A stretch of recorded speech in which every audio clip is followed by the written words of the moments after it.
ജീവിതം വഴിമുട്ടിയതോടെ കോഴിക്കോട് മലയോര മേഖലയിലെ കർഷകർ കൃഷി ഉപേക്ഷിക്കാനൊരുങ്ങുന്നു.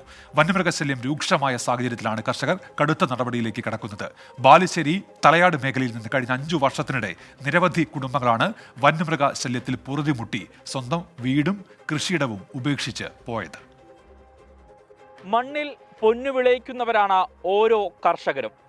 കോഴിക്കോട് ബാലുശ്ശേരി മണ്ഡലത്തിലെ തലയാട് ചുരത്തോടിലാണ് നമ്മൾ ഇപ്പോൾ ഉള്ളത്. ഇവിടെയുള്ള കർഷകരുടെ തീരാദുരിതം കഴിഞ്ഞ കുറേ അധികം നാളുകളായി തുടരുകയാണ്. അവരുടെ ദുരിത ജീവിതത്തിലേക്കാണ് 24 ക്യാമറ വയ്ക്കുന്നത്.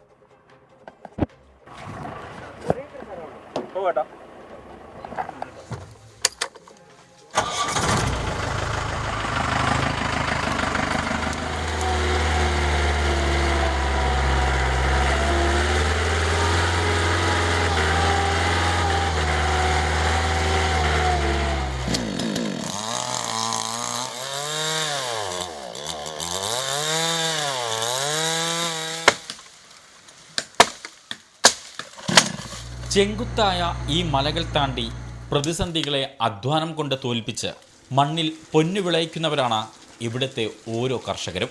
കോഴിക്കോട് ജില്ലയിലെ മലയോര മേഖലകളായ ചക്കിട്ടപ്പാറ, കൂരാച്ചുണ്ട്, പനങ്ങാട്, കോടഞ്ചേരി, തിരുവമ്പാടി, കൂടരഞ്ഞി പഞ്ചായത്തുകളിൽ കഴിഞ്ഞ 1 വർഷമായി കാട്ടാന ശല്യം അതിരൂക്ഷമാണ്. സ്വന്തം കൃഷിയിടത്തിലേക്കൊന്ന് കയറാൻ പോലും പറ്റാതെ വലിയ മരങ്ങൾ പിഴുതിട്ടിരിക്കുകയാണ് കാട്ടാനക്കൂട്ടം. അത്രയേറെ ദുസ്സഹമാണ് ഇവിടുത്തെ ഓരോ കർഷകന്റെയും ജീവിതം. ഈ വഴിയിലൊക്കെ ഇങ്ങനെ തടസ്സം വരുന്നത് ഈ ആനകൾ കടച്ചാക്കുക, മരം മുറിച്ച് ഇങ്ങോട്ട് റോഡിൽ കെട്ടിട്ടേ അതെങ്ങനെ കുത്തി തള്ളിയിടുന്നാണോ? കുത്തി ഇങ്ങോട്ട് മറിച്ചിടുക, റബ്ബർ എന്നിട്ട് അതിന്റെ ഇലൊക്കെ കഴിക്കുക. റബ്ബർ, കുരുമുളക്, അടക്ക, കപ്പ, തേങ്ങ എന്നിവയാണ് ഈ മേഖലയിലെ പ്രധാന കൃഷി. എന്നാൽ കഴിഞ്ഞ 1 വർഷമായി കൃഷി ചെയ്യുന്നതല്ലാതെ വന്യമൃഗശല്യം കാരണം വിള ലഭിക്കുന്നില്ലെന്ന് കർഷകർ പറയുന്നു. ഇവിടെ മൊത്തം കൃഷിയായിരുന്നു, ഈ ഏരിയ മൊത്തം. ഇപ്പോൾ ആൾക്കാർ തീരെ ഇല്ല ഇവിടെ. ഇപ്പം ഞാൻ ഒറ്റയ്ക്കല്ല ഈ ഭാഗത്തുള്ളൂ. താമസത്തിന് മുമ്പ് ഒരുപാട് ആൾക്കാരുണ്ടായിരുന്നു. ആ മല മൊത്തം ആൾക്കാരായിരുന്നു ഇവിടെ. ഇപ്പോൾ ആരും ഇല്ല ഇവിടെ, എല്ലാവരും പോയി. ഇപ്പോൾ 26 വർഷം ഞാനിവിടെ ഉണ്ടെങ്കിലും കൂടിയിട്ട് അതിൽ കുറച്ച് ഭാഗം ഒരു ബുദ്ധിമുട്ടും ഇല്ലായിരുന്നു, ഒരു മൃഗത്തിൻ്റെ ശല്യവും ഇല്ലായിരുന്നു. പക്ഷേ ഇപ്പോൾ പുറത്തേക്ക് ഇറങ്ങാൻ പറ്റില്ല, ആ കണ്ടീഷനപ്പോൾ. ഈ മേഖലയിൽ വന്യമൃഗങ്ങളെ പ്രതിരോധിക്കാൻ ഫെൻസിംഗ് ഉൾപ്പെടെയുള്ള നടപടികൾ സർക്കാർ സ്വീകരിച്ചിരുന്നുവെങ്കിലും നിലവിൽ എല്ലാം പ്രവർത്തനരഹിതമാണ്. അതിനാൽ വിഷയത്തിൽ അടിയന്തര നടപടി സ്വീകരിക്കണമെന്ന് കിഫ കോഴിക്കോട് ജില്ലാ കമ്മിറ്റി ആവശ്യപ്പെട്ടു.